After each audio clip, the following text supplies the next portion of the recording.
First TDP కండువా, దానిపైన BJP కండువా, దానిపైన జనసేన కండువా. ఏనా ఒక్క కండువాతో రాలేరా వాళ్ళు? సరే, ఈ ప్రజాస్వామ్య దేశంలో ఎవడు ఏ పార్టీతో అయినా పొత్తు పెట్టుకోవచ్చు, తప్పు లేదు. కానీ చంద్రబాబు నాయుడు ఒకరోజు పొద్దున్నే లేస్తాడు, లేచి నరేంద్ర మోడీ కన్నా పెద్ద దొంగనా కొడుకులేడు అంటాడు.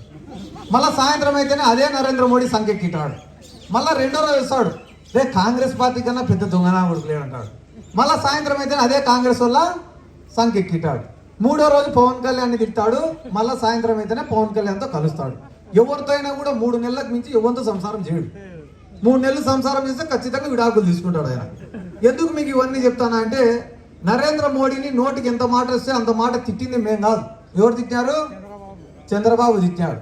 తిట్టడం అంటే ఈడ తిట్టలే, ఢిల్లీకి పోయి తిట్టాడు, మహారాష్ట్రకు పోయి తిట్టాడు, వెస్ట్ బెంగాల్కి పోయి తిట్టాడు మోడీని.